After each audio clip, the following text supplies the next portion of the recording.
আজকে আমি একটা কথা বলবো। কথাটা হচ্ছে গিয়ে পশ্চিমবাংলায় বিজেপি সরকার এসছে, তাই না? খুব ভালো কথা, মানুষ পরিবর্তন চেয়েছে, পরিবর্তন হয়েছে, তাই না? তো কথা হচ্ছে আমার কথা হচ্ছে আমার একটাই, যে বিজেপি সরকার যে সিদ্ধান্তগুলো নিচ্ছে খুব ভালো, মোটামুটি দেখেই বোঝা যাচ্ছে। কিন্তু যে কোনো জিনিস তো হুটহাট করে বন্ধ করা যায় না, তার জন্য সময় লাগে, লাগে কি না? আজকের মানে যত হকার ছিল, হকার ইউনিয়ন বলো, যত হকার ছিল সব উঠিয়ে দিয়েছে। আপনার শিয়ালদা, আপনার হাওড়া, আরও অন্য স্টেশনে সব হকার উচ্ছেদ করে দিয়েছে। কারণ এগুলো দরকার। তুমি সরকারি সম্পত্তি বা সরকারি জায়গাতে যে কোনো জিনিস ব্যবসা করার কোনো অধিকার তোমার নেই, রাইট? তো তুমি বলবে তো আমরা বহুত দিন থেকে করে আসছি, তারা বহুত দিনের গুলি মারো ভাই। আমি তোমাকে একটা জায়গায় বসতে দিয়েছি, সাপোজ দোকান হিসেবে, যে করে খাও, তার মধ্যে জায়গাটা কি তোমার হয়ে গেল? এভাবে হয় না। এভাবে হয় কি? হয় না। তো বহুত দিন ধরে করে কাজ ছিল, সিপিএমের আমল থেকে করে আসছিল, টিএমসির আমল থেকে বিজেপি সরকার উঠিয়ে দিয়েছে, খুব ভালো কথা। তো ওঠানো আগে ওদেরকে কিন্তু নোটিশ দিয়েছে, এক সপ্তাহ বা 2 সপ্তাহ আগে নোটিশ দিয়ে তারপর তোলানো হয়েছে। এখন সমস্যা হচ্ছে আর একটা, যে কুরবানি নিয়ে,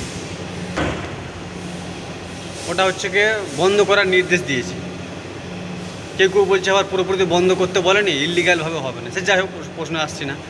এখন যারা মুসলিম ভাইরা গরু কিনে নিয়ে যাচ্ছে, যে মুসলিম ভাইরা গরু কিনে নিয়ে যাচ্ছে, তাদেরকে গাড়ি ধরছে, পুলিশ ধরছে না, আম জনতা ধরছে, হিন্দু সংগঠনরা যে তারা ধরছে, ধরে বলছে কাগজ কোথায়, হ্যান কর ত্যান কর। যাই হোক, তো তারা তো ভয়, তারা হাটে আসছে না, কিনছে না।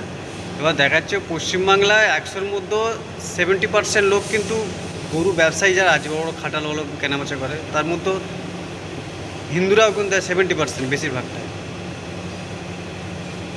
তো সেক্ষেত্রে কী হচ্ছে, যারা ওই গরুর উপর ডিপেন্ড করে ছিল, তার সংসার সম্পত্তি সব কিছু, একটা খাটালে 10টা 6টা 15টা 20টা করে গরু আছে। ওই গরুর বেচা কেনা করে ওদের সংসার ছিল, হুট করে ডিসিশন নিয়ে এলো। তো আমি মাননীয় মুখ্যমন্ত্রীর কাছে বলবো যে এটাকে কিছু রিলাইজ করে দেওয়া, মানে কিছুটা ছাড় দেওয়া হোক, বা কিছুটা সময় দেওয়া দরকার ছিল, বা দরকার, এখনও দেওয়া যেতে পারে সময়।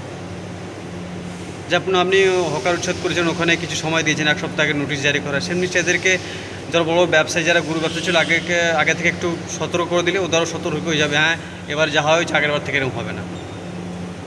তো আমি মাননীয় মুখ্যমন্ত্রীর কাছে বলবো, নবনির্বাচিত মুখ্যমন্ত্রী আমার রিকোয়েস্ট, এটাকে আপনি এ সম্বন্ধে কিছু একটু মিডিয়াতে ক্লারিফিকেশান করুন, কিছু বলুন মিডিয়ার সামনে, তাহলে ওরা আশ্বস্ত হতে পারে। আমি এটুকু বলতে চাই। তখন একটা মানুষ তো সবার প্রিয় হতে পারে না, সেটা আমিও জানি, আপনিও জানেন, তাই কি? তাই তো, একটা মানুষ সবার প্রিয় হতে পারে না। সেক্ষেত্রে মানে একদিকে দেখতে গেলে আরেক দিকে খারাপ, ওইদিকে দিলে একদিকে খারাপ। তো সেক্ষেত্রে আমি বলবো, যে কোনো জিনিস মানে করার আগে সেগুলো একটু সময় দিন প্লিজ, আপনার কাছে রিকোয়েস্ট। আমি